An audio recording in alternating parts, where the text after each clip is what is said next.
thanks everybody for coming.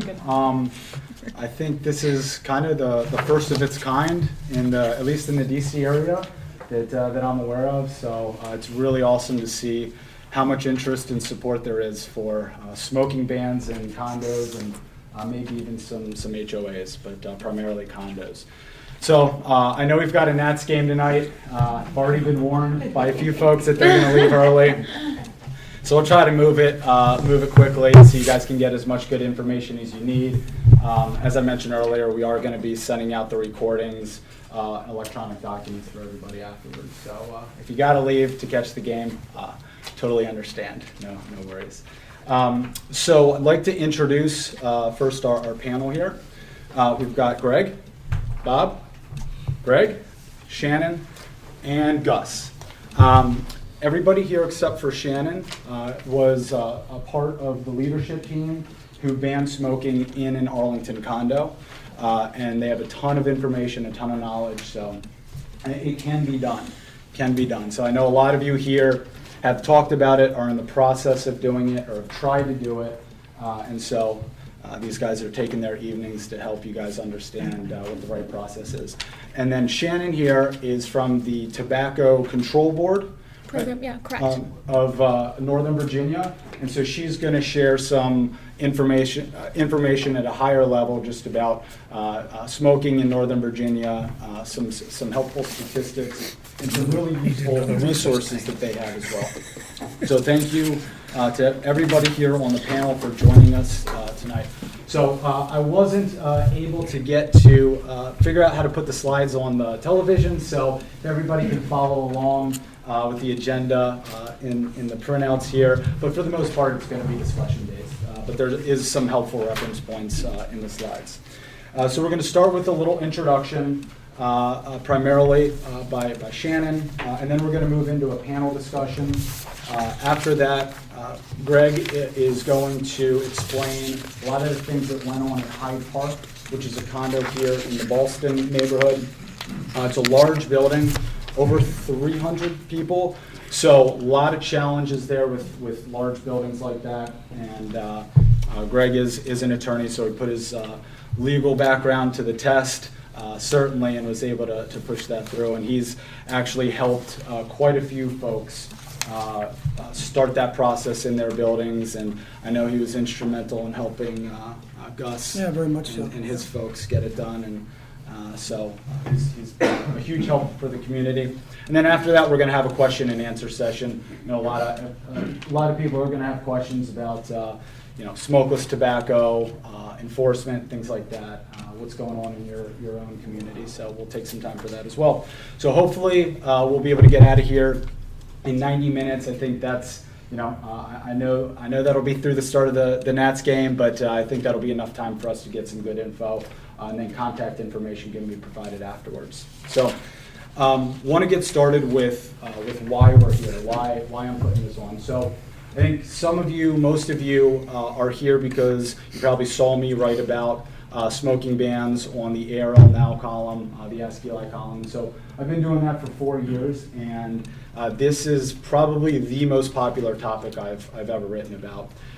And it's pretty impressive. I found out a lot of really cool information about buildings that have accomplished this, buildings who are really trying to, and I've really noticed that there's a lot of misinformation out there. There's misinformation, different advice from attorneys, different advice from management companies.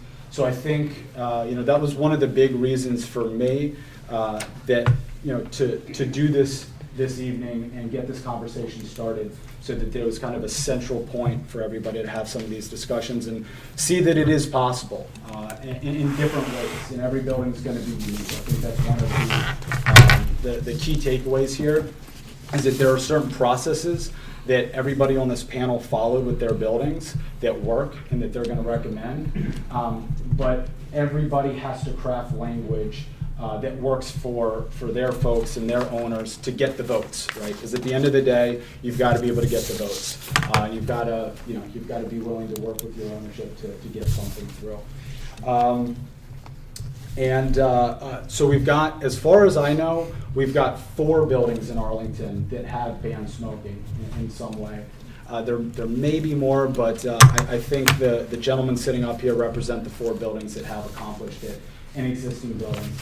And the good news is that there is also one new building that's under construction, 2000 Clarendon in Courthouse. They also have a full smoking ban written into the bylaws, and as probably everybody knows, that's the way to do it, right? That's the easy way to do it. That's what we want to get builders and developers to start doing. The market wants it, the owners want it, and so that's great to see. I don't know if that builder intentionally did it because he wanted to ban smoking, or if that was just part of the LEED certification that he went with. As far as I understand, that is a requirement of LEED certification. But either way, we've got our first new building in Arlington with an all-around smoking ban. And then obviously the community benefits. So I think probably everybody that started with the health benefits, the impact that secondhand smoke has, families, are not young kids, exposed to that secondhand smoke. And it is impossible to get that smell out of your unit if you've got a neighbor that's smoking, no matter what sort of insulation you add or anything. I mean, I think probably everybody here has talked with owners who have spent thousands of dollars trying to change duct systems and everything. It just doesn't work. So the health benefits are critical, and we live in an area that doesn't really smoke. And so the market wants it, right? For the most part, this is what your community wants. This is what our community is. And so if you look here, some of the statistics that Shannon provided, the national average for smokers is 17% of the population. In Virginia, it's only 15%. Arlington, it drops to 12%. Alexandria is at 14%. Fairfax County is at 10.4%. And Loudoun County is at 11%. And so as far as I understand, those are some of the best numbers in the entire country. And so obviously, as you can see from people in this room and talking to neighbors, the support is there. And from my perspective, right, from the real estate side of things, there's real value in banning smoking. People get worried about, well, what if somebody who smokes wants to buy a unit?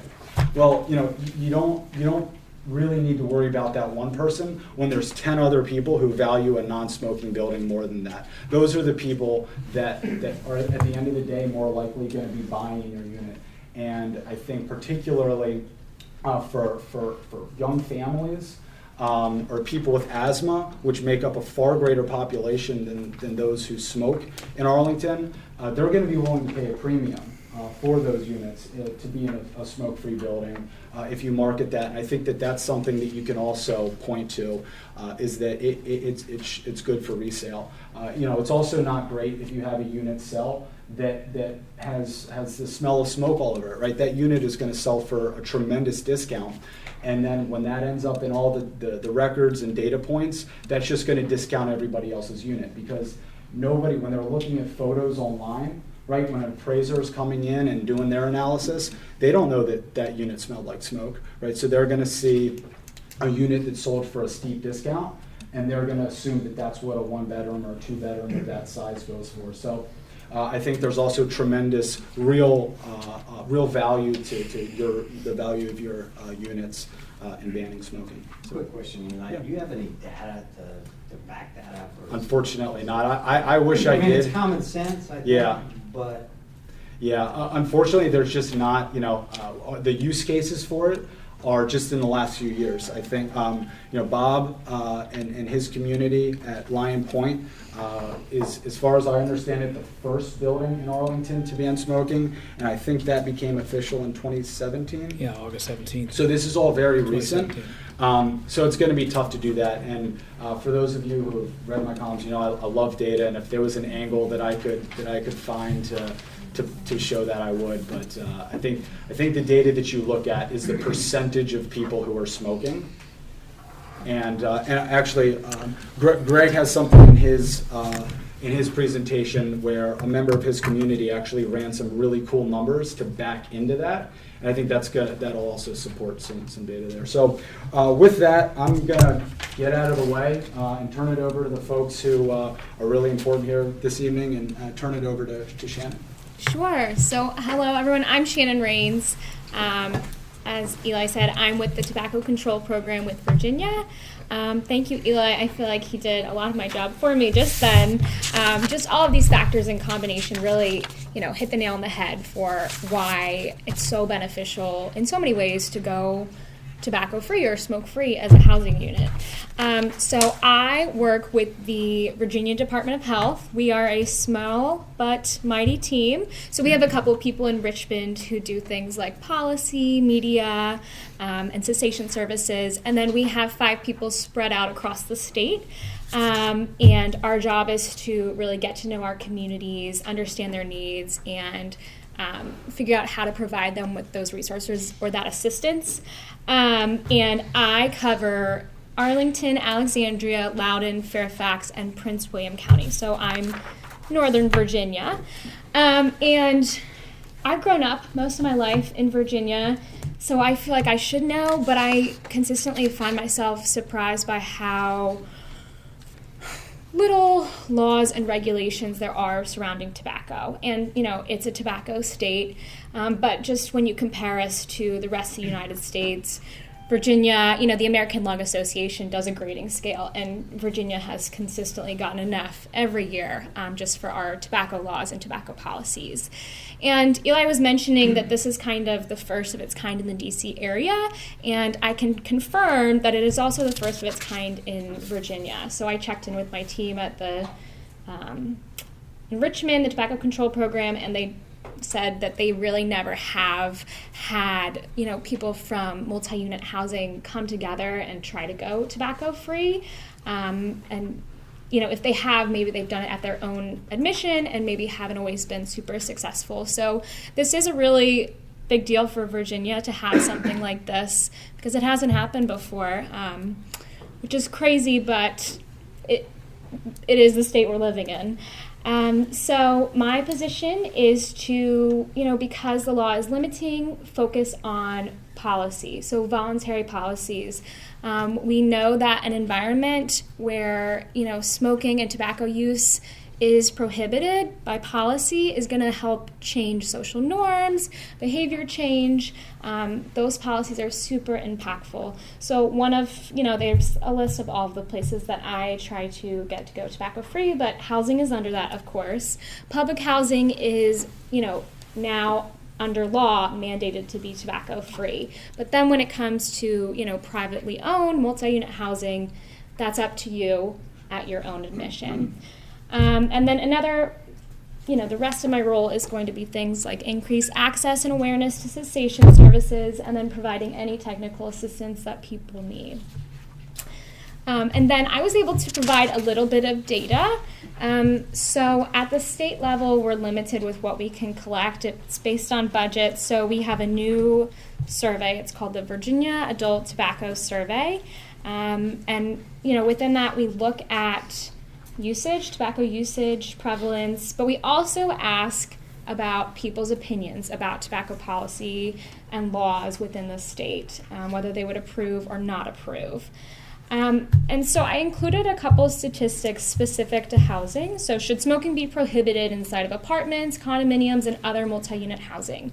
And there we had 53.4% of responders say yes. And then the following question, should smoking be prohibited on porches and balconies and other outdoor areas near apartments, condominiums, and other multi-unit housing? And so we had 36.4% say yes to that question. Question. Yes. The respondents, did they live in multifamily housing or were they across? This is across the state. So everyone who responded to this question does not necessarily live in multi-unit housing. So that skews the response a little bit. It does, but it's supposed to be representative of the general public. And so that's where this is impactful is no, everyone who responded may not be from multi-unit housing, but the general public's perception of what should and should not occur is going to be really impactful when you are trying to get policies approved. One thing, yes. Something related. What are Sure. the total number of survey respondents? So, I've never heard of this. That was my next sure, question. it's a relatively new survey. So 2016 was the first year it was done, and it was about 3,600 people for the state of Virginia. So that's one other thing that you have to consider with these numbers. So that's, Rural, that's a pretty small survey. Rural, urban. Rural, urban, all over the state of Virginia. So, and the responses are representative of the state. So these numbers are based on Virginia as a whole. They're not specific to Northern Virginia. So I think when looking at this, you have to say, well, the smoking rate is lower in Northern Virginia. So if it were broken down specifically into Northern Virginia, I think you could assume that it would be higher. Unfortunately, we don't have the number of respondents to do that to where it's representative. But these are our responses that we have. And one thing to also consider is just because the numbers aren't maybe as high as you would hope, doesn't mean that it's not a good idea to impose the policy. Just because policy is what helps bring change. If you have apartment complexes or condominiums starting to impose these tobacco-free policies, it's going to create an environment over time where tobacco use in housing or multi-unit housing is no longer accepted or expected to be allowed. So while these numbers may not be as high as you'd hoped right now, know that policy is going to help change that and change the public perception about what is and what isn't okay.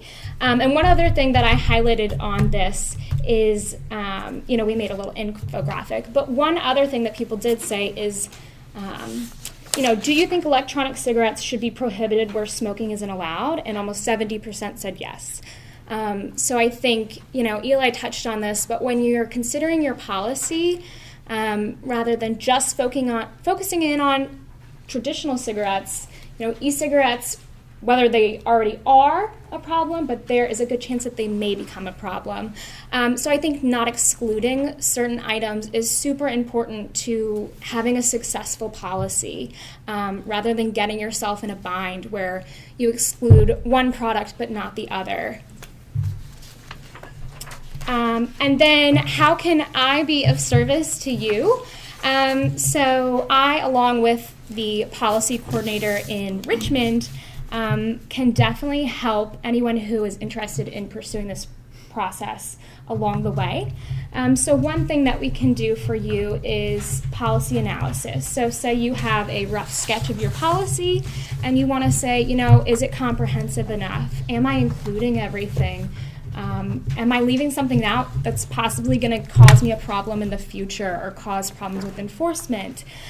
So we are happy to help. We are a state program to look through that policy and just highlight things that say, hey, you may want to improve this a little, add this, or omit this. This may cause this kind of problem.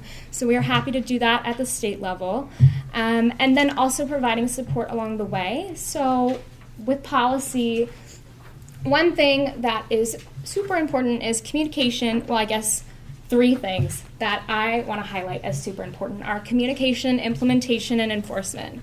So, if you have tobacco users already within your buildings saying, in a month we're going to have a smoke-free policy, you can no longer smoke anymore, is just not going to cut it if you want that policy to be successful and to really work. So we talk about, giving people 6 months to a year of a heads up to say, hey, on this date, we're going tobacco free. If you're interested in quitting, and having cessation services on that sheet. So really letting your people in the building know that it's coming. If you are not okay with that policy, giving them enough time to find somewhere new to live. And then, when you have potential new tenants, saying on this date we are going tobacco free or smoke free, just to give them a heads up as well. I doubt that many people are telling you as you're showing them a place that, yeah, I'm a smoker. Maybe they are, that's okay too. But just really communicating well that policy is going into place to really give people time to see it, understand it, and have the chance to talk to you if they have any questions. But also connecting them, it's a really good opportunity to connect people to quitting resources, because nobody wants to kick someone out of their building for smoking. It's an addiction, so having that communication that also connects people to quitting resources is going to be super helpful for you along the way. Implementation, that kind of goes along with communication, but just that plan of, okay, when is the date? How are we going to get this message across? And how are we going to let people know what their options are, what services are available to them if they're interested in quitting smoking and staying in the building. And then enforcement is super important, probably the hardest part, especially with something like this in housing. I can only imagine how difficult it is to enforce this policy. I say it from a level of, we look at policies, but then you guys are really the ones who have to do that. And the hardest part, but definitely something that you have to be very well thought out and consistent. If you're not consistent with your enforcement, then the policy is going to be breached. But this is something that we at the Virginia Department of Health can help you along the way, give you suggestions, and help you kind of structure how you're going to move forward with this plan. If you're interested in that kind of help, you're not obligated, but I know everyone in here is busy, and it's a service that we're offering for free. And I kind of already talked about this, just things that we've learned about making effective tobacco control policies, not making exceptions for certain products. It's just really going to lead to problems for enforcement. And then, also planning out how you're going to communicate the new policy, how you're going to implement it and roll it out, and how you're going to enforce it. So making sure these things are outlined before moving forward are incredibly important to the success of the policy. And I think that's kind of it. Great. Thank you very much, Shannon. All right, we will now move into the panel discussion here. And so the first thing that I'd like to start out with for each of the panelists is if we can just go down the line, and I do want to just remind everybody that these are all Arlington buildings. So you don't have to say that, but we can go down the line and say approximately how many units you have, so the size of your building, when the ban became official, what year, how long it took, years, months, decades, and your role that you played in that ban. So size of your building, when it became official, how long it took, and your role.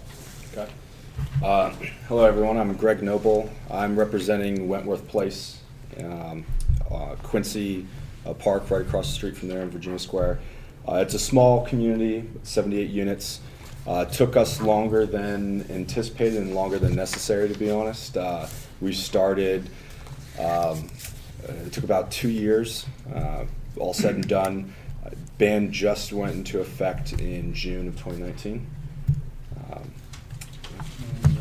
And your role. So my role at the initiation of it was president of the board, currently the vice president of the board. Yes, my name is Bob MacMullin. I live at Lyon Point condo building. It's on the intersection of Highland and 29, and it's a very small boutique. Small is 8 units. So probably an order of magnitude less effort than some of these larger buildings. I don't see how you all did it with 300 people. I couldn't imagine the work involved. We started, I did most of the work. It started about 18 months prior to the documents become effective. Once we got agreement by the unit owners at an annual meeting, it took about 8 months to get the documents recorded in Arlington County.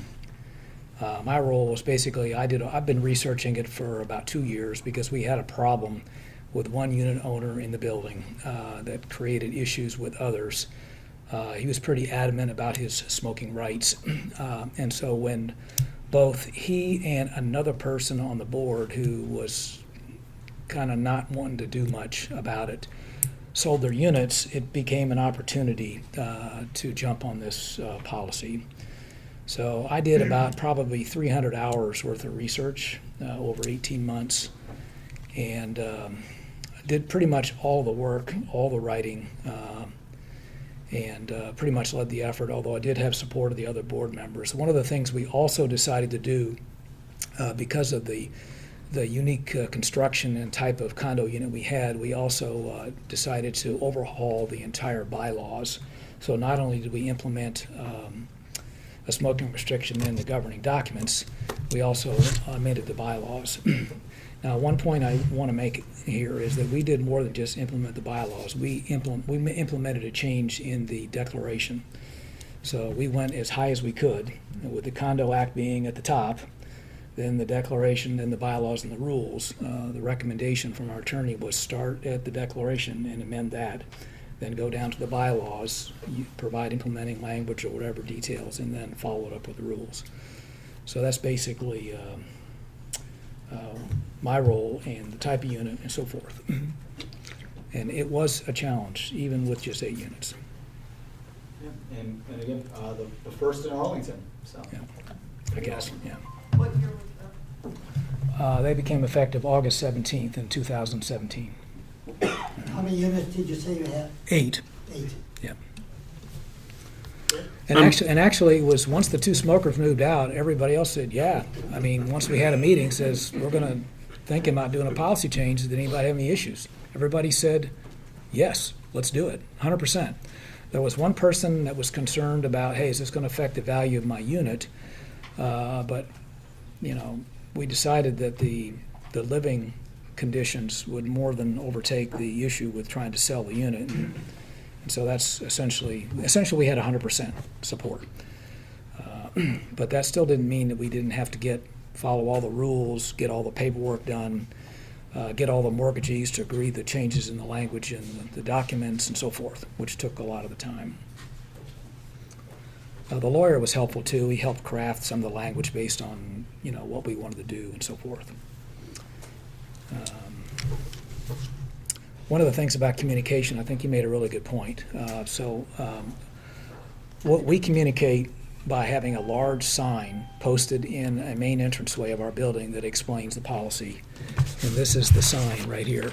Okay, it's in a nice picture frame, and it explains the summary of the language in the declaration, the bylaws, and the rules, so everybody can clearly see what it is. I can pass this around if anybody wants to take a look at Is that it. the document that you had sent to me? I sent you the complete set of bylaws, documents, and I think I sent you this too. Yeah, so that should be, there's a separate Word document for Lyon Point, and that language should be in there.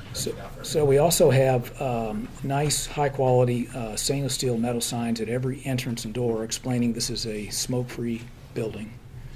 And we also try to include that. Oh, sorry about that. Yeah, so we included a large sign, like I said, that summarizes the policy.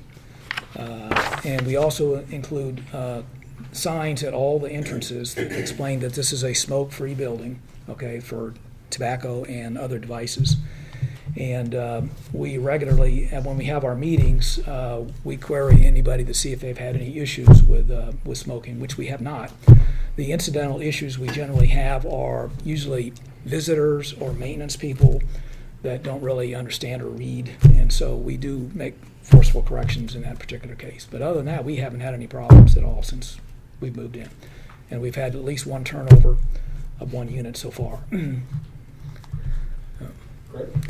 I'm Greg Hunter. I'm from Hyde Park, and we're a little bit bigger than Bob's building. We've got, I think, 332 units on 13 floors, and it's a really big building. We were also Virginia's very first condominium, which complicates things. Our legal paperwork was radically different than theirs, and that's one reason why you really need to run this by council of just what form this document's going to take if you're going to ask all of your owners to sign it. It also, because our building has been around so long, a lot of our units are owned by people who don't live there. When the building went condo, the association paid a local law firm in apartments to do the legal work, so they own several units, and other folks have moved into Hyde Park at some point and had the mortgage long enough that, rent would cover it, and they went to live someplace else. And so we've got almost 40% of our units are owned by off-site owners, which complicates things for those of you who are nodding your heads in agreement about that. Our efforts took a little longer.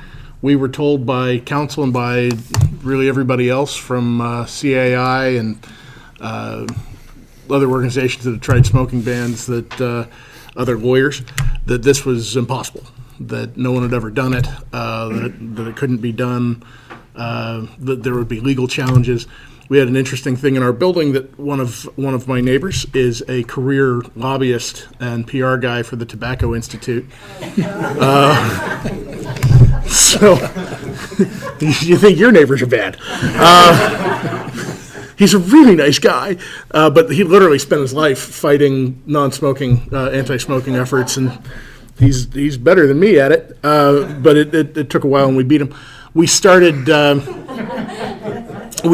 with other efforts. We were told, hey, try these other things, and I'll talk about that in a bit. But we tried and did everything, and we still had people that weren't happy with the smoking situation, and so I didn't like having people tell me that we couldn't do this. And I took a single property class in law school a million years ago, which was not enough, and talked with a lot of folks around the country and read articles and talked with lawyers and property professionals around about smoking efforts, smoking bans at places like stadiums, and the city of San Francisco has done a lot of great writing.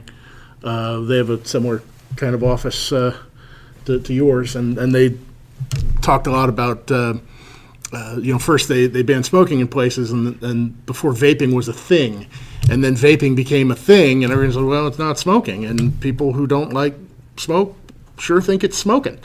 Legalized marijuana in places that buildings that hadn't had a problem with cigarette smokers, but all of a sudden you've got someone down the hall, smoking weed, and maybe that's a different kind of problem, and so that's driving some efforts around the country.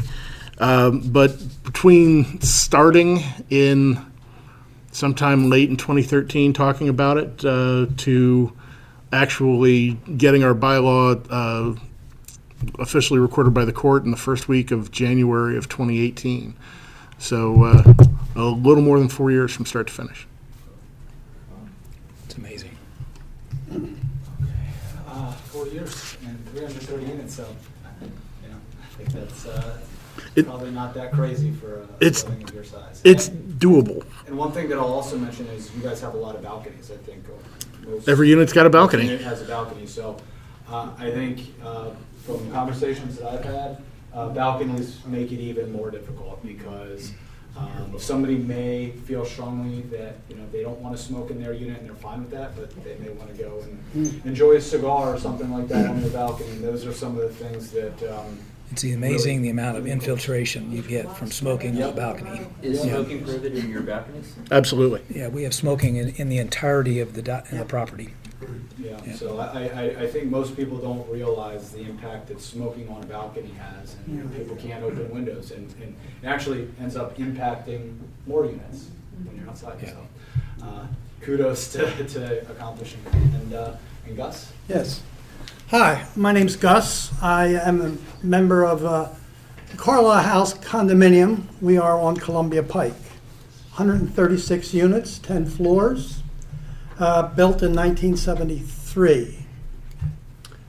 When I came to the area 4 or 5 years ago, I was flattered, not knowing anyone. They asked me to join the board.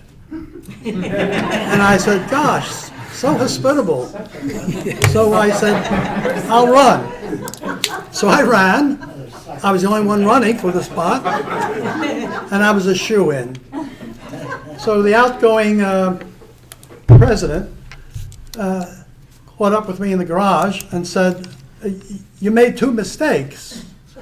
One, you joined the board, and secondly, you volunteered to take on the non-smoking campaign. And I said, How hard can it be? I mean, most people, even all the many restaurants you go into, smoking is banned. It's banned in offices. It's banned all over. How hard can it be? Well, at the Carlyle house, it was halfway there in that in the common area, it was written in the bylaws, no smoking. But the big point was, how about in the units? And people in the units were allowed to smoke. And they had the mistaken idea that their balcony was part of their units, when in reality, the balcony is common area. So it's hard to connect. Okay, you can't smoke in your unit. You can't smoke in your units. I'll step outside, which is even worse. Smoke is like sound waves. It goes everywhere. All right, so we had to change the bylaws, and we had to get in front of them, not on posters, because they seem to go right by postings. We go to our mailboxes, we go to our units, and we come out the next day, So we had to put in their hand a vote to change the bylaws. And once we changed the bylaws, we have 136 units. We had to have 66% to make this change happen. So we needed 91 votes. And like in many condominiums, owners are off premises. They own a number of units. So with that said, the big push was communication, but in writing in front of them. So we had to have mailings. And the way we do it, to get that out, we had to change the bylaws vote, add an explanation, and most importantly, is this grandfather clause. The grandfather clause was really tipped it over, because in years prior, people didn't understand the grandfather clause. It was bothersome to figure out, so they disregarded it. So when the vote came up to non-smoking in the units, before I got there 4 or 5 years ago, they said no. Some said yes, and some said no, and some said, I don't smoke, but I'm for a person's right to smoke. And I said, oh, how are we going to get 91 votes out of this? And the big key was, don't invade their privacy. Put the paperwork in front of them with a mailing. And with a self-addressed stamped envelope, that vote, paper, ballot, back to them. So they just had to check it off. That's all they had to do. Make it very easy for them. It was interesting because we got a pretty strong vote, but certainly not enough. And we had to wait and wait. And I didn't want to overwhelm them by saying, where's the vote, where's the vote, here's another letter, did you vote yet, did you vote yet? So when it was coming in dribs and drabs, I put out, when you join a church, for example, the backbone of the church seems to be the church ladies. And in the condominium, the condominium ladies rallied around me. Gus, what can I do? We have to get this passed. Let me fold envelopes. So let me get the stamps. Let me do all this. Because we didn't knock on their doors. Our bylaw says we can't invade their privacy by knocking on their doors. So as long as they had that paper in front of them, we had to wait for their vote. And even prior to that, we had town meetings. We thought with these town meetings, we could really have a turnout. But even with the town meetings, only 5 or 6 people showed up. I said, boy, this is going to be a long road. 5 or 6 people. So the last step was a short letter. Again, with a letter. We've heard, I checked off the people who voted, and I got a ballot back from them, yes or no, either way, we just need a vote. We haven't heard from you yet, the last 30, 27, 42. We haven't heard, no arm wringing, no sales pitch, just court request. And that brought in over the edge.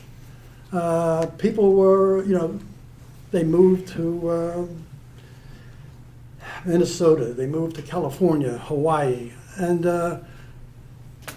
they just came with the vote. It took us 10 months. And Just to get enough votes in for majority? yeah, it was 10 months, and that was it. We just crossed the finish line about a month ago. So that's it. Thank you, Gus. Okay. And you actually kind of led me into the next question I wanted to ask everybody is, getting the votes, particularly for the larger buildings, is the hard part. You need, in pretty much every building, you need 2/3 affirmative votes. So somebody not voting has the same exact impact as somebody who votes no.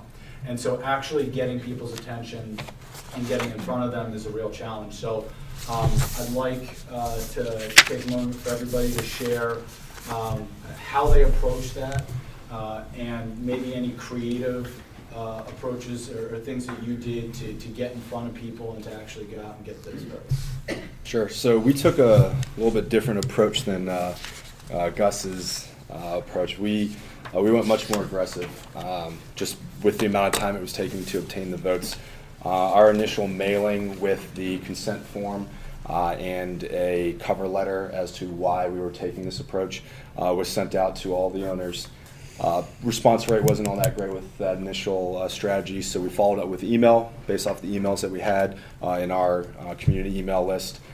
Got a couple more that way. Oh, and again, this was all electronic. We did make it accessible via wet signature if you wanted to, but we find our demographic is much more apt to electronic forms.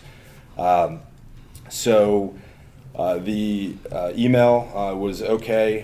What we found that was some creative solutions were to leverage the landlord-tenant relationships.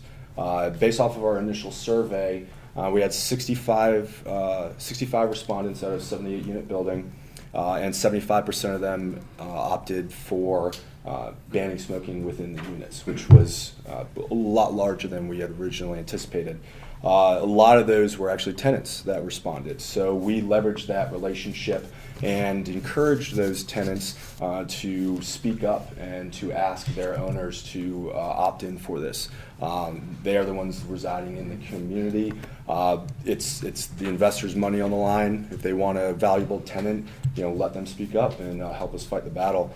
That we found was extremely helpful. A couple other approaches we took were at all the meetings we discussed it, so it would be in the meeting minutes. The annual board meeting was very successful in getting some wet signatures, because a lot of investors tend to attend those particular meetings just to see, as you all know, the status of the building. Even though they may be at times absentee investors, they come to those meetings generally.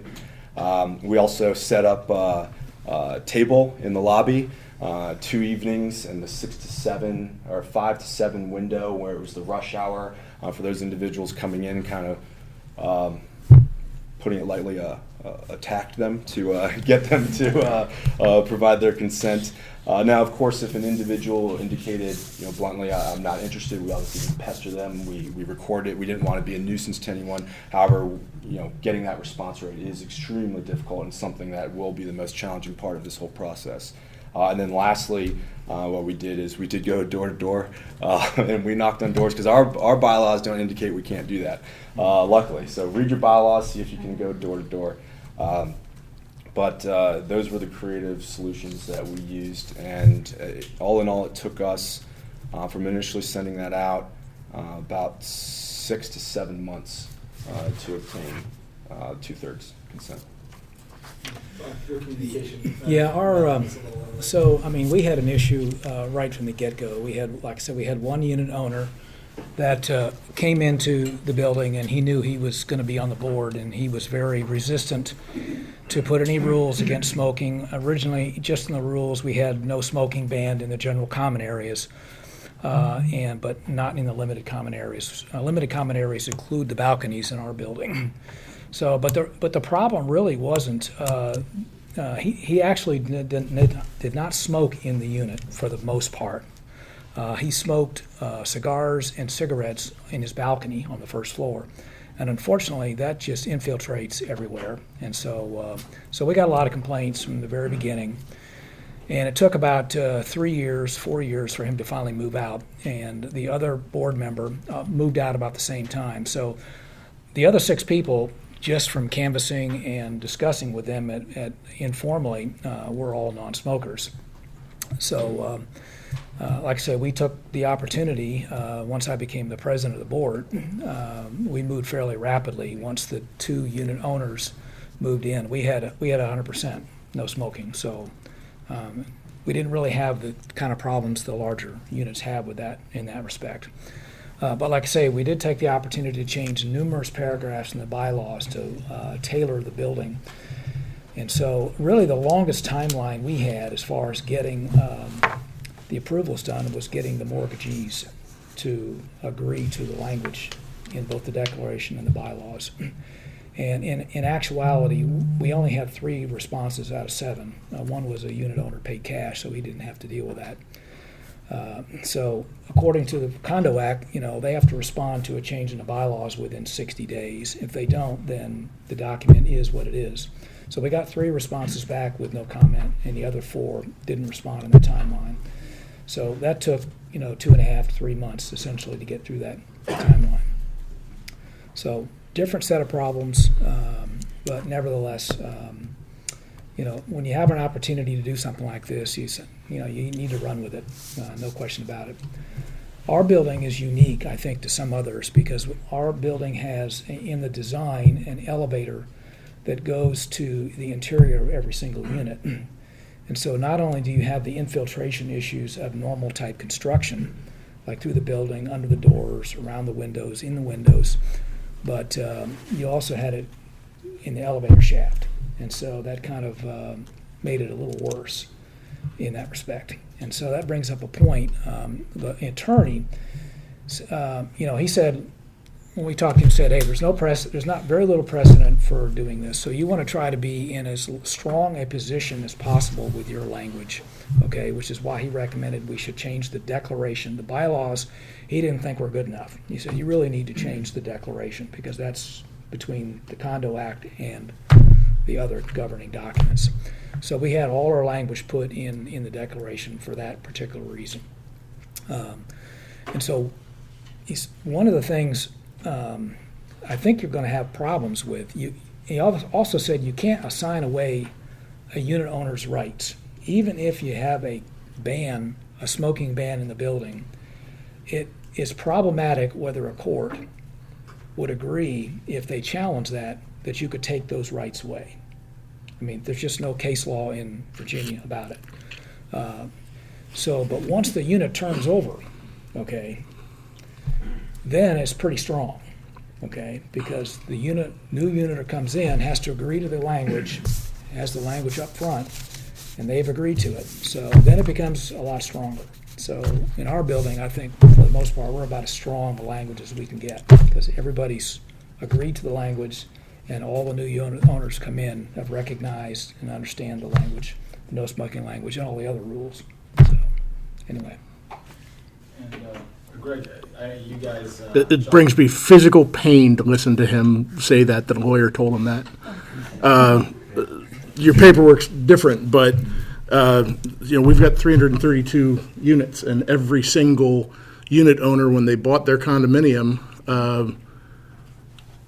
signed on to the procedures about how to amend those bylaws. And if some super majority of the ownership, 67% in our building, affirmatively signs on the documents, and it's not something that's prejudicing a protected class. That's a bylaw. You look around Virginia, there's a lot of covenants on property that are completely illegal because they were written in the knuckle-dragging days when I mean, I can tell you right here in Arlington, I've seen deeds that say that Jews can't buy this property, or that it can't be sold to a single woman. Those are not uncommon. They're not legal. They're not at all enforceable. But smokers are not a protected class. Period. And so you start looking at an effort to do this that's going to withstand a challenge. There's other ways that you do it that actually work. For us, we started with trying everything else first. At the time that we started it, that was the advice that we got, that bylaws are kind of impossible, so you have to try these other things. But also, if someone's going to challenge a bylaw, one of the challenges, one of the good challenges that they would have to it is, look, this was just an effort that the board or some committee initiated, and you didn't try these other things. And we had a long record at Hyde Park of complaints about smoking, serious amounts of money being spent on efforts to upgrade the HVAC system or to seal things between units. We had, after that initial poll, that there's the card in here, we did a lot of things. We banned smoking in common areas. We did the research and found out, I did the research, and found out that our garage by law had to be smoke-free. So those signs were real easy. Those went up pretty quick. And so by the time we got to the bylaw effort, we really had exhausted all of these other attempts. And at the same time, we'd been talking about this so much for, at that point, more than 2 years, that there really wasn't anybody in the building who didn't know that this was an effort that was going on. So, I'd have defended that case in a circuit court here in Virginia for $1. Of somebody trying to challenge the bylaw Like I by the said, time we got there. It's just a lawyer's opinion. No, absolutely, and yours is different because you're talking about in a small community. There was a case down by Richmond several years ago we read about where they had 8 units. It may have been 7 units. It was a very small number, and so one night at the board meeting that was enough, and they all signed their papers. And the circuit court judge said, "Yeah, I'm not buying that," and not letting you. Essentially declare a nuisance that the public health laws don't yet support being a nuisance, and set them back to square one. But with us, with a larger building, I would tell anybody if you're from a larger community like ours, this is not an election. This is a bookkeeping exercise. This is not something where you are turning public opinion. Your neighbors don't like smoking. They overwhelmingly they want to support this, but you have to start. We started with a poll, and I know you're going to ask me to go through this in a minute, but all of these things are connected for getting the interest level and the awareness level up. It's funny to me because Gus talks about how we got suckered to be on the board. I was in a similar position, and because we had 2 board members going away, and gosh, we need somebody to be on the board. And I noticed when the board election was about to happen that there were 3 of us. So I told all of my friends and everyone I knew to please vote for those other 2 people. They're much better than me. And then not that long after that, I skipped a meeting, and they appointed me the Covenants chair. So, every meeting had a complaint about smoking, and eventually we were having a meeting where we're looking at a proposal to spend $1,500 on these nifty high-tech ashtrays that people might be more likely to use on our plaza. And I'm looking at the people in the room, and I'm saying, the finance chair who's talking about the money for this lives in the unit above where one of those ashtrays is going, and that's not good. And everyone else here is somebody that I've heard a smoking complaint from. Why are we talking about spending more money? Why don't we look at who's smoking, what the problems are, do something there? And we had a big snowstorm coming up. This was January or February of 2014. And so I made this poll and went and printed the cards up on cardstock at Staples and put them in every single mailbox. And since everyone was snowed in, we got like 80-something% of the people filled them out. And this is one thing that if you hear anything that I say tonight, I hope that you remember this one bit. We put those cards out. We got a phenomenally high response rate, better than 80% of the residents in the building filled out one of those cards. And of those people, better than 85% rated smoking a 4 or a 5 on the I hate it scale, right? But when it came to, and some of those people, by the way, included folks who had a smoker in their unit, right? And some of those folks are smokers who, gosh, they smoke, but they don't want to smell their own smoke, let alone somebody else's. But when it came to what do you want us to do, we got pretty good support for banning smoking in all the common areas, but not even that great on that, and almost no support for banning smoking on balconies or passing a bylaw. That was, I thought that'd be the end of it, and that's when we went out to try these other things, banning it in common areas and banning it in the garage and HVAC improvements. But what that survey did is it let people know not only did they not like smoking, but they were part of a huge majority of their neighbors that didn't like smoking. So where, maybe when you answered that first survey, you're thinking, I don't like smoking, but I don't want to step on anybody's toes. When you found out that this was a 90 to 10 kind of issue, people felt empowered to be mad about it, and they felt empowered to demand some results about it. So, after about 2 years of these efforts to get to try and alleviate our smoking issues without a bylaw, people just kept talking about bylaws, and so we started doing some research on what that would take, and really for us 220 something units, which means once you count out the folks that aren't going to vote for it, we needed a lot of off-site owners to support it, and so we did a lot of things to get this. We worked really hard to come up with a bylaw and a grandfather clause that reflected what the community wanted. We had open meetings to talk about that.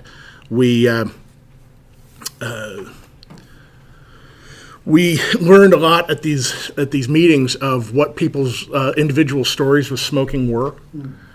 Folks would come out and say, my problem with smoking is the balcony. And, I want to open my balcony doors. It's a beautiful spring day, and just the rush of smoke comes in. Somebody else, their issue is the smoke infiltrating through holes in the wall, or, they've just never been able to get the smell out of their closet from another.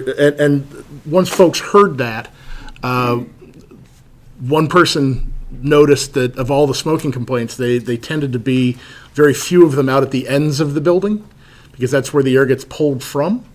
And so trying to communicate to folks who live out on the ends of the building, imagine how much you'd hate it if you had smoke in your building, and people hate it. And we learned what all the arguments against it would be. And we wrote every single question and every single answer down, so that we could answer that. And sometimes, look, I don't have an answer, but we'll get it. And being able to answer those questions for people was huge. But also, we got lucky. Go Nats, by the way. I'm terribly jealous. We got really lucky. One of our residents in our building is a public health data researcher. She's one of these people that knows how to run data and look at numbers.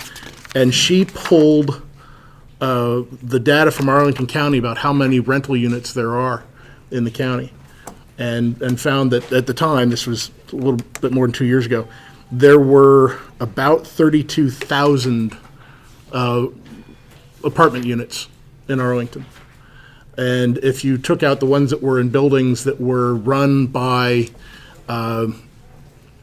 commercial landlords, the JBG and Charles E. Smith and Equity Partners kind of companies, that left about 8,000 units in condominiums. And then, because she's the kind of person who does this, she started calling those commercial landlords and finding out how many of those buildings were either smoke-free or going smoke-free or had opened smoke-free, and found what the trend information was with that. And she was able to come in and tell us, look, I don't care what the smoking rate is in Arlington. I don't care how much lower it is, because when you talk about expensive condos, that smoking rate just socioeconomically is going to be even lower than that. If you eliminate 3/4 of the rentable apartments in Arlington from smokers, your smoking rate among rentable condominium apartments is going to be 4 times whatever the rate is in those other buildings, because that's just what the rate of supply was. I'd have never thought of that myself, and these open meetings, we came up with those kinds of arguments and kept using them, kept passing them out. So by the time we started getting the vote out, our board, one of our most vociferous anti-bylaw people was a board member, and pushed us to a 90-day period to collect the consent forms. So we needed to come up with 220 of them in 90 days. We didn't have to, just so you know. Those forms are good for a year. So long as that unit owner still owns the unit a year later, that form's still good. Council was pretty forceful with us late in the effort. It was the week of Christmas, saying, look, if you're still short, don't just cut this off on January 1st. If you've got 60-something% of your ownership that's signed these papers, don't just throw away that effort because you don't have everything. Keep doing it. As it turns out, we didn't need that. But we had our 100th yes before our 5th no when it came time. And because we could then use that data to tell people, look, we got 100 yeses before we got 5 no's. That helped more people to feel okay about voting for it. Every bit of information that you give to people that lets them know they've got a duty to do this, that their neighbors want them to do this, that without them it's not going to happen, that it's okay to be against smoking, is going to get you more votes. And so I'll tell you, poll. Let people know what that polling data says. Poll again, have the meetings. Let people know what was said at the meetings. When your vote's going on, tell people how the vote is going. And another thing that I think is really important for you to know, neutrality is totally overrated. There's a lot of people who think if you're on the board of a condominium that, I've got to be neutral, I've got to represent everybody. If you've got polling data that comes back that says that 90% of your owners want this, it's okay to be partisan at that point. With us, it started as a neutral question. It really did. Is this something we should do? Is it something we shouldn't do? Is it just the sense of the room at a condo board meeting, or is this really everybody? And when we knew that it was this huge supermajority of people that wanted it, we could tell the general manager to support our efforts. Board members could be on the record about wanting to support our efforts. Board members who ran for election and re-election during the time we were doing this openly said, I am going to vote to do this. And one more thing that's really important that you know, this isn't an election like people think it's an election. Not every vote's created equal. A 2-bedroom's worth more than a 1-bedroom. And it's a property record. So if this effort fails in your building, that nosy neighbor who checks up on everything and comes to all the condo board meetings and complains is going to be able to see whether you voted and how you voted. So you may as well take a stand, and tell people that they may as well take a stand. I will say communication, letting people know honestly what this is, what you're doing to collect votes, why you're doing it to collect votes is really important. And then one accidental thing that happened to us that I suggest to people, because I've talked with a lot of condos around about doing this, we had, as we were putting the consent form to print, one resident who was very concerned that we allow this to be a vote, that people say yes or no on the consent form. And the lawyers just thought that was cracked. Right? If someone signs the form, they're voting yes, and if they don't want to vote yes, they just don't sign the form. And one of our residents, who's very active in things, was like, "No, really feel strongly about this," and I didn't care. So I said, "Fine, put it in." What it allowed us to do was go after every vote, because if someone had the space to write no, we're not just out there to collect the yes votes. We're out there to collect every vote. And knowing that if you put 10 unit owners together, 9 of them are voting for it, it allows you to be really confident when you say, look, I don't care if you vote for it or against it. I want every vote. And that diffused a lot of tense conversations with people who thought that maybe we were a little overboard about doing this, that maybe their rights or a neighbor's rights were being taken away. You're going to notice you'll have some older folks in your building who will fight like hell for the rights of a smoker that they don't even know. And you'll have some younger folks who are smokers who are in favor of your effort.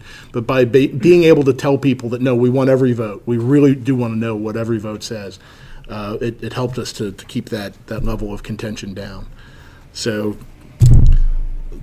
I'd try anything. I would tell you target lists. Once someone's voted or has told you that absolutely they're not going for this, cross their name off, but keep distributing to your core group of volunteers the list of people who haven't voted yet.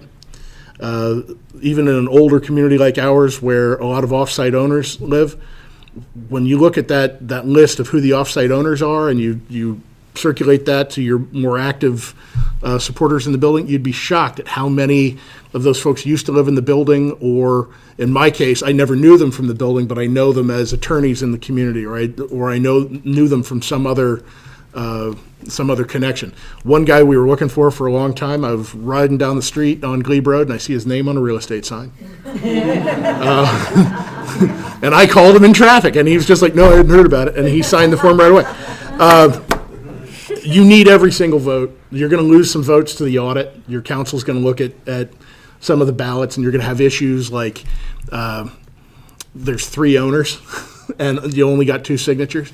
Or one of my neighbors, she bought the unit herself as a single woman, later was married, changed her name, signs everything with the new name, and that was rejected. I fixed it, but those ballots have to be close to perfect. Those consent forms really do have to be close to perfect. So every extra one that you can get is really, really helpful. So a couple of things, and I've talked to Greg a lot about this, and he could go on for another 2 hours with incredible amounts of information doing this for 330 minutes. But one thing that I want to pull out from that, that he's said a couple of times is so important, is helping people understand that their neighbors want this, because a lot of people's initial reaction is that they don't want to take other people's rights away, right? And I think that what's really important in that survey before you get to vote is not just asking people if they're okay with a smoking ban, because that's essentially asking them if they support a smoking ban or not. It's that question about how they feel about smoking and how they're impacted by smoking, and getting some of those stories circulated so people understand that it's having a real impact on their neighbors, even if it doesn't just impact them. So I think that, I know you did it very effectively, and I think some others on this board did it very effectively, is doing a poll and a survey and getting that conversation started about how people feel about smoking and how people are dealing with it before you actually go to vote and get people saying yes or no. Really, really important there. And then another thing that I want to pull out of some of the conversation there is that difference in what you hear from attorneys, right? And different attorneys have different opinions on people's rights and property rights and smoking rights and things. And another one that I hear all the time is that you have to include a grandfather clause. If you don't include a grandfather clause, it infringes on the rights of the existing owners and things. And I've heard that plenty of places, but I know you feel strongly that does not have to be the case. You guys do have a grandfather clause in your bylaws, but I believe the other 3 buildings that are represented here do not have a grandfather clause. Is that correct? That's correct. No grandfather clause? No. And Gus, do you guys have a grandfather clause? We have it now. You have it now, okay. And does that grandfather clause expire upon resale, or does it expire after a certain period of time? It expires on resale, so a person who enjoys tobacco, because we don't want, a person who enjoys tobacco in their unit, they can smoke until they sell the unit. So that gives them comfort that they're not being punished by the community. So that was helpful. And, you know, in theory, when everyone was roused up about this, they said, okay, outside. Where can we smoke outside? Well, outside was the common area. So you can't smoke in the common area. So what's the answer, Gus? You know? So we have 2 units, smoking units, one in the back of the property by the pool, and one away from the pool, but in the back of the property, and one up front. But they're stationed on Columbia Pike. So this appeases everyone who says, okay, they're not only on the common area, and they're outside the unit, but they're on the Pike. So in effect, you can go outside, face the unit, but you got to be on the curb almost. So that did that. And so to that point, and I think this was Gus's experience, and something I mentioned earlier is you know, sometimes you have to compromise with the owners to get that policy through, right? Yeah. There are just going to be some buildings who will not vote for an all-out ban on smoking. And you as a board, as a community, are going to have to make a decision on whether or not you want to take a partial step forward and start that process and include a grandfather clause. You know, that's better than doing nothing at all. And that's just, at the end of the day, a negotiation with the owners in the building. And you know, it's nice to see that we've got representation by 2 different communities of both of those. The grandfather clause is not required, although a lot of attorneys will say that. I personally believe the thinking that it's not required. So one last thing that I want to include here in the panel discussion, and then Greg was able to give a decent amount of your separate section with this, and then I want to get into questions. But one thing that I want to follow up on is, as we talk about grandfather clauses, obviously what becomes a real challenge if you're partially banning smoking, essentially, if some people can, some people can't, is enforcement. Whether or not you've got a grandfather clause or whether or not you've got a total ban. And something obviously Shannon mentioned is enforcement, because you can do a great job collecting all these votes, but at the end of the day, you've then got to back it up. So I'd like to go through everybody, and if we can try to keep it quick, because I'm sure people are going to have some questions here. But if you guys can talk about if you guys have specific enforcement policies, if you've had to enforce, and some of the issues that have come up, and maybe some complaints after having banned smoking. Sure. So ours is relatively new, as I alluded to before, just as of June. We haven't had many issues up to this point in time, except I bite my tongue because I think I just saw an email right before I walked in here about marijuana smoking, so we'll have to tackle that one after I leave here.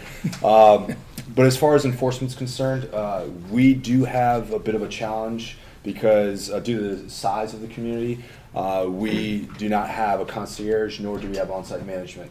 So as far as confirming the nuisance of smoking or confirming the complaint, that is a challenge, but we are used to that as being such a small community, kind of self-governing, and a lot of people volunteer to do things of that nature. So at this point in time, it is essentially representative from the property or condo management company or one of the board members that would have to verify where the smoke is emanating from, and at that point in time we would follow the Condominium Act's due process, which I'm sure everyone in this room is familiar with. If not, you really want to check up on it. Send a notice of violation, send a second notice of violation, then a notice of, got the correct verbiage, the notice of Apparent violation. what's that? Notice of apparent violation. Yeah, where they have an opportunity to come before the board and speak at their tribunal, essentially, and defend themselves that it was or was not them. And then at that point in time, we're able to implement fairly hefty fines, because the due process indicates that we can do $10 per day up to 90 days. So that's $900. Also, we can place liens on individual property if it ever gets to that. So I haven't really had all that much experience. We haven't had it since 2017, but I know that road will come soon. Well, as I indicated before, in our property, like I said, we only have 8 units. 100% of the people don't smoke, so we really haven't had any issues. I imagine we would have to do something similar, trying to understand if there was smoke in the building, where it comes from, and so forth, and go through that process.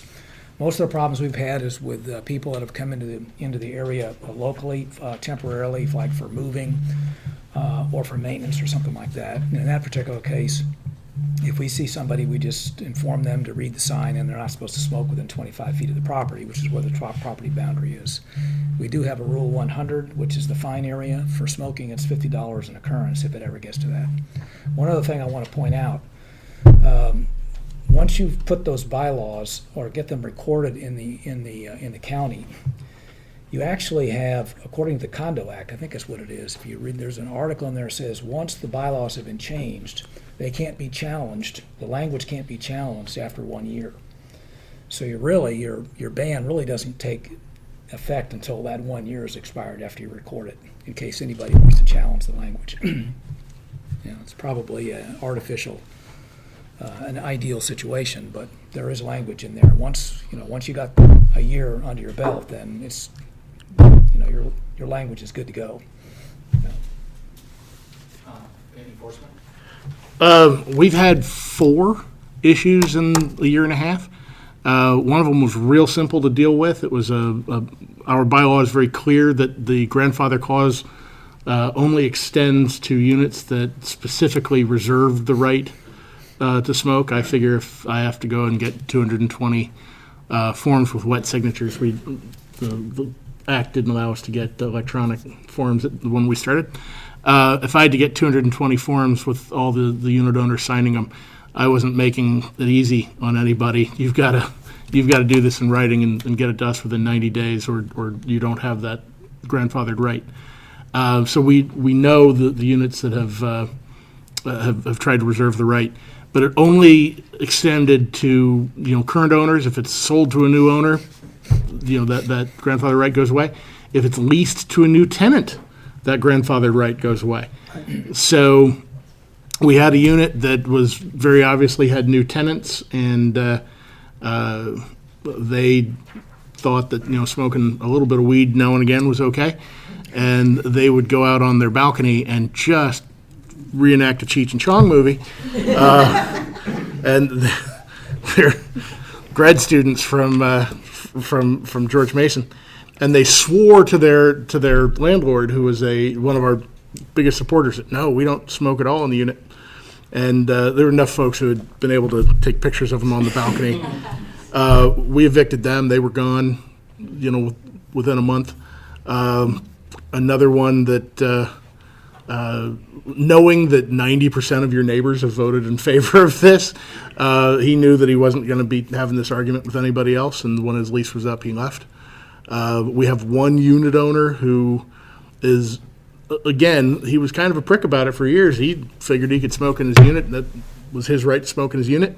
But now, he knows that there's a bylaw that any efforts that are taken to, try and seal the unit are billed to him, which, that can be, it's his responsibility to keep the smoke in the unit.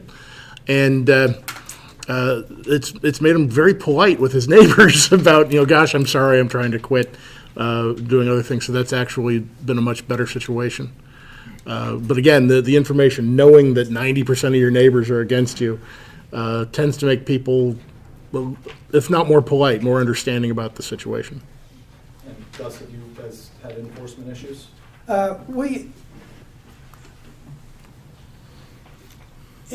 Our enforcement issue starts, they call me up, people who have complaints. They call me up in my unit. And I thought that I could go down the hallways and smell where the smoke was coming from. And I thought I was allowed to knock on their door and remind them of our smoking laws. But management, First Service Residential, said that by no means are you allowed to knock on their door and tell them anything about smoking or not smoking. What you do is you report it to us. And I said, well, that's swell. That's swell, which we do now. And when management, in a few cases, came to the property owner who was smoking, there is a strong psychological consent. I want to correct this. I don't want to be a burden to my neighbors. I'm betwixt and between because I have this addiction to smoking. I've been smoking all my life. I own the property, okay? I'm grandfathered in. But, you know, I have to go out on the balcony sometimes. Well, no, you can't. Okay, so it's on management now. If that's the way management wants, and the way they handle it is, yes, 1 or 2 notices, and I've assured the property owners who don't smoke, who have the complaint registered, not to do it. Just turn it over to management. Okay? A couple notices, and then there's a fine. And money talks and everything else walks at a certain point. Okay? They've been warned, they're trying, we've given them chances, but we haven't come to the point yet where we've fined anyone, but we have come to a point, we've called the police for marijuana, and we took that as our right to evict, and they left. Okay, great. So, let me see, so Greg, the next section on here was gonna be some lessons from Greg. Greg wanted to share from Hyde Park, but he was able to cover that in some of his responses to the panel questions. So we're gonna skip over that and move into the Q&A. I do just wanna say that unless you had anything that you wanted to add on to here that you were gonna include. I'm figuring somebody's got a question that's probably going to address. And so for reference, so those surveys that he was talking about are in here on the slides, and again, I'll get those sent out later. So it's 8:23. So if people need to leave, nobody's going to be offended. Totally understand. But we'll move around the room this way, give everybody a chance to ask a question. If we can try to keep the responses relatively quick so we can get to everybody, that'd be great. So. My name is JP Simkwitz. I was elected last year as ANC Commissioner in Ward 3 in Washington, D.C., and we're going to be facing this issue. And before that, I was the attorney for Smoke Free D.C., so we pushed forward in D.C. first, in bars and restaurants, and then in the state of Maryland and the Commonwealth of Virginia. So I was actively involved in that. And I can't tell you how much we thank you for doing this, because this is a big deal. I would encourage you to publicize what you've done, because it will make it easier for everyone else. We did in Virginia, once DC went smoke-free, it was very easy for Virginia to go smoke-free. So the opposite can occur here, and I would ask you to continue your work and to please publicize this. And Eli, thanks for doing this, because I've talked to you on the phone before. Yeah. The problem that I see, and I was a lawyer representing probably 25 people who sued their condo associations or sued their fellow smokers, and we achieved smoking bans or agreements with every single one of those people. So I think that telling people that their attorneys aren't giving them good advice is very helpful, because that's what I've seen. But the thing that I see coming This up is in D.C. or in Virginia? In D.C. I've involved in cases in Maryland, D.C., and Virginia. Okay. So only a handful in the Commonwealth, but mostly in Maryland and Virginia, Maryland and D.C. But the problem I think that everyone is going to have in this room is marijuana.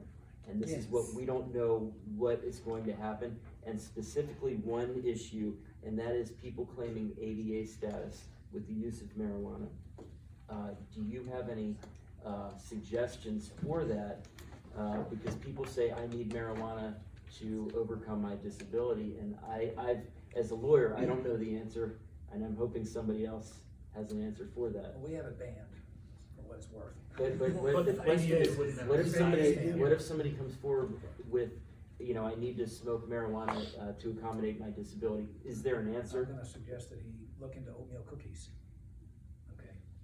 Brownies. How about brownies? They have to show the medical, Yeah, they have to edible, show yeah, their medical. edible. Our attorney Ability to said do that. federal law trumps Yeah. condo law, Yeah. so That's if what I someone think is has gonna medical happen. marijuana, then the federal law would supersede. the- Well, They'll have to okay. show that they have the ability. Can I just step everybody back here for a minute, because I really hate it when people say things that aren't right. The Americans with Disabilities Act has some things in it that are very specific, that if you have a seeing eye dog, you can bring that seeing eye dog anywhere, right? You absolutely need it to perform a critical life function, eating, breathing, dressing, seeing, but yet we see a lot of little yappy dogs on airplanes. They're entirely different laws. They're entirely different, and a lot of lawyers get it wrong. If some federal judge eventually, because I think you're right, it could happen. Somebody gets a claim in front of a federal court that says, I have this condition. This condition stops me from performing this critical life function. And I have medical opinion saying that marijuana will help me to do that. Then you talk about what's a reasonable accommodation. Well, if the reasonable accommodation is, you live in an HOA with a bunch of individual houses over a 30-acre lot, that's not a problem. But if your issue is you've got one building of 12 floors with 330 units, there's no way to make that accommodation work for our other residents. So there will be back and forth on that. The thing that has opened up dogs into buildings was one federal judge in a case in California who said that a lot of dogs don't cause any noise that anyone hears, don't produce a smell that anyone smells, don't produce any damage that affects anyone else. So we're going to let people have their dogs for the emotional support reason, which is a much lower standard. But if the dog's a problem, you can kick the dog out. So I wouldn't be at all afraid of the ADA thing, especially since there are so many ways that medical marijuana is delivered. The thought that the only way I can do this is to smoke a giant bowl is insane. So that's not something I would be afraid of. I will say this: I've looked at more smoking ban efforts around the country than pretty much anybody else that you're ever going to talk to who's not actually getting paid to do it. And legalization of marijuana in Washington State, Colorado, California, other states have done it. Driving smoke-free efforts, because you get properties that didn't have a problem, where no one was complaining about cigarettes, or people just didn't smoke cigarettes, but gosh darn it, now that there's weed, this is really an issue. Which is all the more reason when you're telling people, one of those things that you want to communicate to your residents about why they ought to be voting for this is, this may not be a problem now, but anybody who went to college in the United States or has been to Las Vegas in the last 2 years knows what it's like to walk down the street or walk through your parking garage or open up the door of a hotel room that somebody smoked weed in. And all the more reason to get on this with a very broad definition that includes vaping and includes other substances that aren't tobacco. Did any of you guys have marijuana issues when you started? Yes. And was it more driven by cigarettes, or did you have marijuana complaints? We didn't have any marijuana issues, but I know at least one unit owner that did smoke some marijuana on a building, but it was up on the top floor, and so it didn't really go anywhere. So we did, but we enacted the nuisance clause, so that one was a pretty easy one to nip in the butt. But just real briefly, I do want to say, I used to work for a large property management firm, one that you mentioned previously that pretty much owns Ballston Corridor. They started to push for the smoke-free communities back in 2011. They were the first large firm to do so, and they did it pretty successfully. However, the marijuana issue. It's a back and forth. It's something that they did have a very strong stance that they could, evict if necessary for marijuana, just as they could for smoking cigarettes. However, they've now backpedaled, and especially in DC, where it's legalized and you can grow in your own apartment. They are now allowing those individuals to grow in their apartment. They've kind of taken a step back and are being reactive instead of proactive to any complaints. So that is something that will continue to be an issue. But I agree with you and the oatmeal cookie. I mean, there's a lot of other ways to indulge if you need to, if you must. Does the tobacco lobbyist still live in your apartment? Oh, yeah. Thank you for I see him all the time. Any other questions from the side? Go ahead, do you have a question? Yeah. Oh, okay. First, what type of cost was associated with implementing this? I've heard all about your time that you've invested, so that's immeasurable, but in terms of dollars, what would you guesstimate? $3,000 for us, Oh, okay. $2,500 for the lawyer, about $500 worth of fees for the management company. As far as their time, they're copying paper, doing all this kind of stuff, and of course, 400 hours of my time, and probably at least 100 hours of some of the other board members' time, Okay. from start to finish. I'm sorry, there was $2,500 for a lawyer, and then what was the other bucket? About $500 for incidental fees, paper and blue ballots, and copying stuff, mailing stuff to mortgagee lenders, and that kind of stuff, filing fees to the county. By the way, in Arlington County, if you're getting ready to do this now, they instituted an electronic filing system, which, so that means if you're gonna do this, your management company or representative or somebody on the board is gonna have to get an account with an electronic filing company. Your lawyer's gonna have that. That's Well, the lawyer was gonna charge us for that, so I did it, I joined it and took care of it, and actually it wasn't very expensive. And it turned out that hauling paper in front of the county was gonna take a lot of time, and so the electronic filing system is actually very good. The county's very good about it, and it only took a couple of days for us to iterate back and forth and get, everything done properly for the documents. So that's something to point out. We'll just go down the line and calls. I haven't ran the numbers, but ours was, I would imagine, a lot less expensive than that. It was a $50 Amazon gift card for the survey, which is something I highly recommend. I mean, as Greg alluded to, I mean, the survey results are very important to push this along. So we offered an Amazon gift card. We assumed Really good idea. we assumed for participation, no matter what your answers were, drawn at random via the email address. You did have to provide an email address, so another kind of trick to get emails so we can continue to hassle them. But picked out random. Our attorney's fees were pretty inexpensive. Surprisingly, we didn't have the whole runaround as everybody else did. Our attorney was on board with this from the get-go, so we luckily didn't have those same issues. I'd say under $1,000 Okay. in all. Yeah. Excuse me. The figures that you're giving us, this included the amendment of your bylaws as well? Talking about. About the whole effort to get it done? Yes. Yeah. recording fees and all. Yes, it took about $3,000 to amend all the documents and do everything approximately. I mean, mine was more than that, right? Obviously, I've got a lot more units to deal with. We had, just the mailing, 332 unit owners at 50 cents a stamp in each of the envelopes there. That was, $160. Plus printing expenses, it cost me about $35 to about 10 cents per unit to work up a poll card to print it and cut them at Staples. That's a bargain, man. They cut the big stacks of paper right for you. The total, our legal was more because again we started. Our lawyers wrote the articles that his lawyers then got to read. We really were inventing the wheel early on. And our legal was almost $4,000, which is high.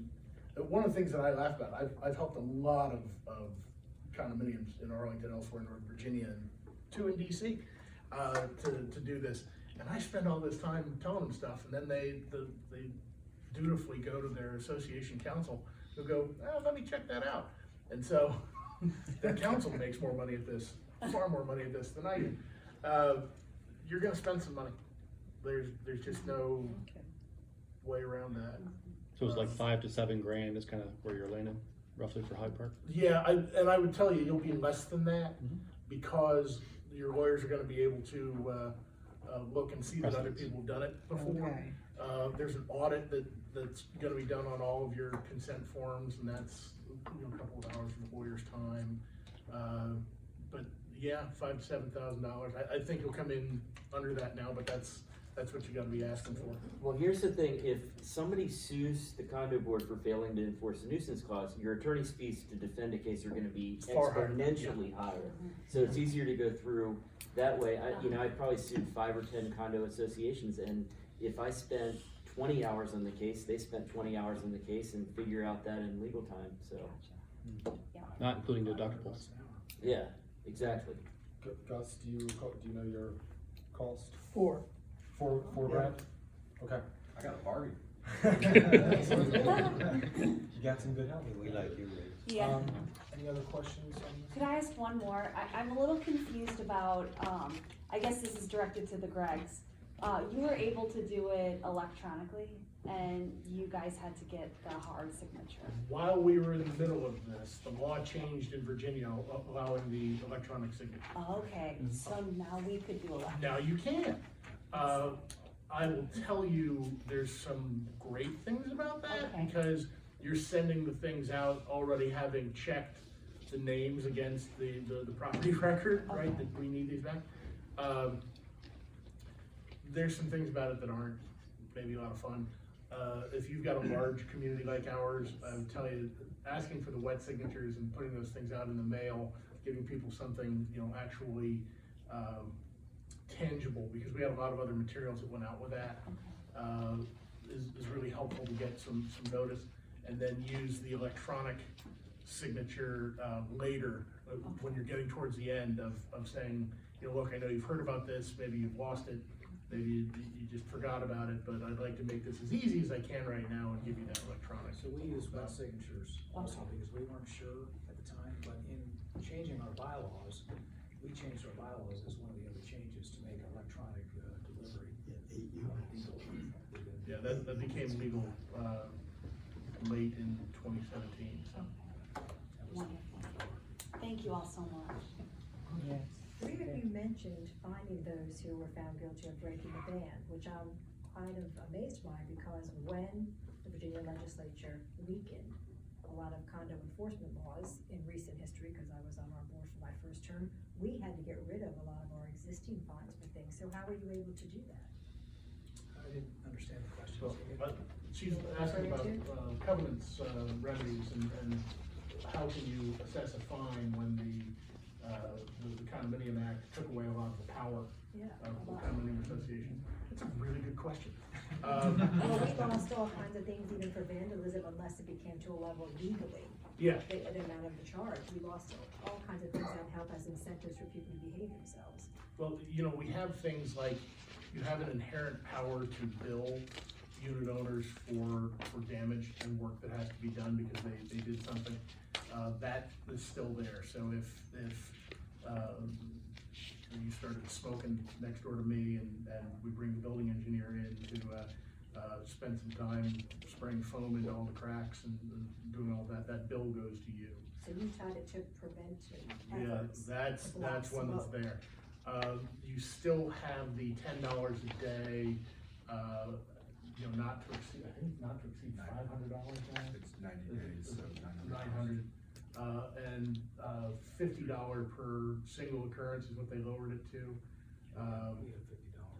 You've got other things that you can take away, right? I mean, we can take away parking. Well, that's really one of our last removed. That's the hammer right there. That and pool passes during pool Yeah, season, those are the two things. and voting and other things, but yeah, you've got other means of going after this. Eli, I'm Lynn Towings. I commend you for pulling this together. Your panel has done a fine job. As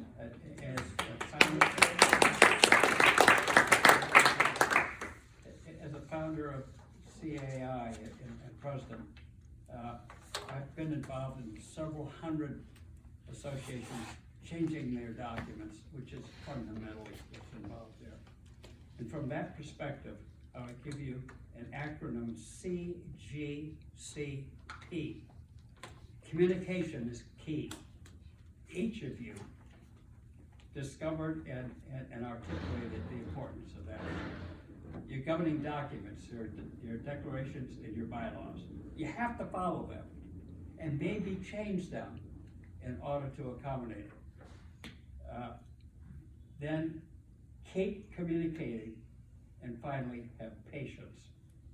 CGCP. It takes typically a year and a half to 2 years to change documents. Yes, patience. Any questions on this side of the room? Craig, you said that you changed your bylaws for $7,000? From soup to nuts, yeah. That sounds very low. You just changed one, just specifically for the vote, smoking? Well, that would be the legal for writing the document that we sent out to everybody, and there was some back and forth with that. The audit of all of the consent forms to prepare the document that's then filed with the court, I was really happy to have somebody else do that. Going through 220 something consent forms and making sure that those signatures and names fully match the property record is not fun. We had mailings because we physically mailed things out to people. I printed stuff. We had some open meetings where if it was in the morning, I brought bagels and coffee. If it was in the evening, we had something else. Always had refreshments to get people to come by. So again, 5 to 7. But your bylaws, you're just specifically looking at changing the smoking, So it's the amendment. not the entire. Yeah. Not the whole thing. Okay. Amended. And the second question I had was, in my condominium, it seems the majority, anecdotally, most of the smokers tend to be renters, and they tend to be younger. Yep. How do you motivate the owners who live off-site, and they just like their rent coming in? There's a lease addendum in them. Put it in a lease addendum. Well, specifically says. you can't. Well, here's the problem with that. You can't put anything in a lease addendum that you don't impose on your own. Right. Your owners. Our homeowners, when they rent, unit owners, when they rent, they create their own leases. Absolutely, they can do that on their own. You'll get sort of two schools of thought here, especially with older agents. And Eli and I've had this conversation a few times. You'll get older real estate agents who think, hey, the fewer restrictions on a piece of property, the better. It makes it easier to rent, easier to sell if there's just no restrictions on it whatsoever. If you've ever been with a real estate agent and walked down the hallway of a building and walked past the smoky smell, a lot of prospective buyers are never gonna walk down that hallway again, let alone buy the place. So communicating to people that there's a whole lot more potential renters who don't like smoking and absolutely won't rent a unit in where folks have smoked, and absolutely won't rent a unit next door to people who smoke where they're gonna smell it. You'll get a lot of those people to vote for you. You're never gonna get everybody to vote for you. But also, if they've ever spent the money on turning over a unit and replacing the carpet and repainting the place, and maybe a furnished unit having to replace furniture, explaining to them one of the biggest data points that we had was your old employer, and why all those commercial landlords are going smoke-free. That they've seen in their experience in property management that that's the right economic decision to do. All of those things, you're going to get some of those non-resident absentee landlord folks to to sign the forms.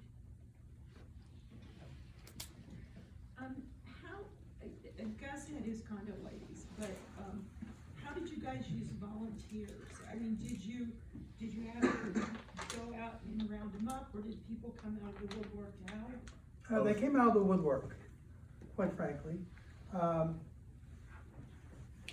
The best volunteers were those who come to the condo board meetings. And just having 5, it was enough. 136 units, and they educated me on the proper way of, from folding envelopes, what envelope takes the response, the weight, and they would keep on encouraging me about the results and posting the results as we're going along. And the more and more people saw on Building Link how this was progressing, they wanted to participate in the finale. And the more and more that people heard of the stories of what smoke did to their neighbors, they joined the cause. I would say that volunteers come in all shapes and sizes. I knew one guy in our building who lives on the 12th floor, and he knows every other resident of the 12th floor and most of the off-site owners of the units that aren't owner occupied, and the names of their children, and of what kind of cars they drive, and he's just a really good neighbor. He's around, and I knew early on I was going to want him to get some of those votes out of the 12th floor. I was happy if he helped me with anything else. He didn't, but I didn't need him to. I needed a couple more votes out of the 12th floor. I had one woman who had suffered with one of our really bad smoking renters, who's long since gone. She was really good at coming to meetings and explaining how the smoke infiltrated her unit and from where. God, she was really good at that. I had one guy who didn't want to talk to anybody, but he was happy to come to the meetings, and he literally wrote down every question that was asked and at least some notes on the answers that we gave. And that became really invaluable at the end, because we printed that up to let people know, look, if you haven't been to a meeting, these are the questions that got asked and the answers that we gave. I would say that, especially if you've got a larger community, there just isn't anybody's help that you should turn down. If somebody's got an idea that will get a few more votes. We had one woman who moved into the building in 1979, and she said, let me look at that list, because I know a lot of these people. And she'd been condo board president like 1983, and she wrote a handwritten note and got me something like 7 more consent forms out of it. So again, anybody who's got some initiative, some willingness to help you, I wouldn't turn them down. Try to get more. Yeah. Yeah, after the initial survey, I think you'll find that there are a lot of people that are adamant about this, that will volunteer their time, whether you vocalize to your community or not that this is a plan or not. Once you do, I believe there will be individuals that come to you to provide their support, which happened in our case. So in our case, it was the other board members, which is 3/8 of the board, 3/8 of the whole community, so. Any other questions? I'm not sure if it's an answer, but have any of you all run into any legal battles? Oh, since we did this, a lot of people will talk a lot of shit. But it's different for my community than it is for his, right? He's only got 10 units. If he had one guy causing a problem, 8 units. Yeah, that's 12.5% of the ownership, right? For me to get 12.5% of the ownership, you'd have to get 35 owners together. That's just not gonna happen. So we had 3 people threaten it, but I tell you, I don't have a lot of respect for property management lawyers. They're really good at separating your association from their money. They're not really good at going to court. And they will give you advice that keeps them from having to go to court. But especially if you're from a larger community, you'll get people who say they're gonna challenge this and really fight about it. You know, good luck paying somebody to do it. You know, a good lawyer who practices that kind of law is gonna look at the efforts that your community took and say, you know, they were open and notorious about this. They tried everything else. They did this very publicly. They took polling data. This was not an initiative of just a couple of board members doing their thing. And I don't see that you possibly got a way to win that challenge. Wouldn't health and safety trump everything? You're passing an amendment based on health and safety, and that carries the day, doesn't it? No. Because, and this was if you want to talk later, I'll find you the court opinion again. What judges in Virginia have said, and I think this is gonna change, but this isn't all that long ago that these decisions were written. If you're just going for health and safety, you are seeking to outstrip what the public health authorities have done. You're seeking to outstrip what the legislature has held when it comes to public health and safety. So you don't get to do that. You already have, however, all of these contractual remedies and procedures that were there before anybody bought a unit in your building, and they signed on to those when they bought the unit, and you went down that list of things, and you know, they're not a protected class. So you put 67% of your ownership together and get those forms signed and recorded with the circuit court, it's over. Is that very Virginia? That's very Virginia specific? It's very Virginia specific. You get other places where, you know, the public health and safety angle is going to work. I've read the histories from some associations in New Mexico, New York City, San Francisco, some other places around the country, and what their efforts have been. But you're talking about, you know, here in Virginia and what your procedures are here. You get all those signatures together.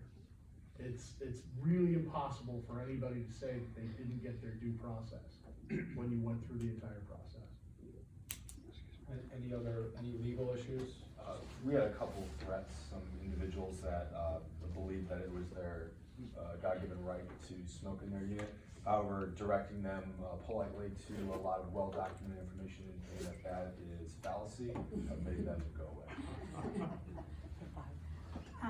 Just quickly, like 5 years ago, we revised our bylaws, and when we were starting, you know, in an open meeting, we discussed a wish list. And as soon as we brought up smoking, our association's attorney said, no, you can't do that in Virginia. Remember what I said about my dim view of property? So, you know, how can we get around her or convince? It comes from taking a licking in court. You see these property management lawyers, and they do a lot of other things for your association. I'm not completely running down what they do. They do a lot of things I couldn't possibly do.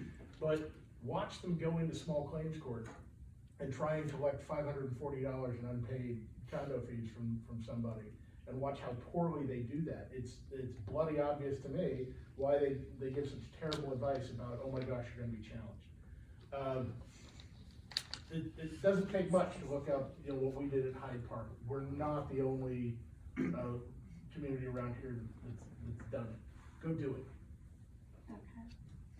It's not uncommon. I've heard that from a lot of people. I've lived in 2 buildings where that has been voiced by the attorneys.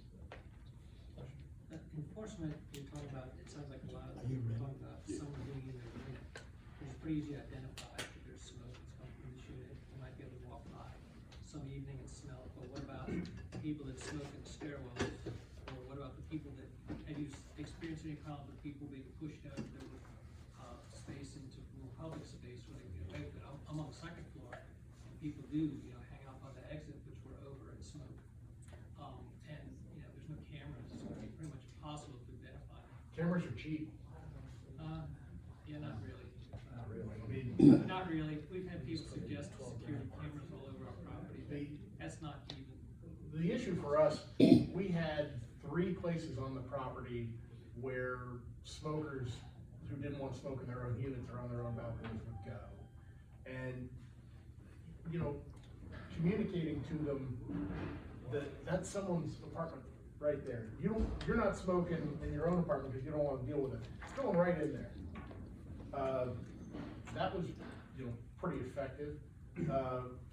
Even, you know, I say cameras are cheap. They don't need to be very good. If you've got a smoker, it's a habit. If it's a one-time house guest, you're never gonna see them again anyway. But if it's someone, you know, smokes in the same stairwell over and over again, or smokes under that same balcony over and over again, there's pretty cost-effective ways of finding out who that person is and letting them know. Because we've had problems with marijuana in stairwells that police won't even handle anymore. Do you have Pretty a- much the people have been Do you have a concierge or on-site management? Yeah, during work hours. Or nighttime security? No? Yeah, I mean, enforcement is a challenge, and it's not just smoking, it's a challenge in condominiums. I think anybody who's been on a board, noise, you know, same sort of challenge. It's really hard. You can't find them, unless you Yeah. catch them in the act, All right, well, it is, it's just before 9, so it's actually not too bad. I hope everybody felt like this was worth the time, and thanks everybody for coming out. And really, thank you to the panelists. This is an amazing contribution to your communities, and Greg for missing the Nats game. He got offered a free ticket. I'm gonna keep an eye out for those tickets from you in my mailbox.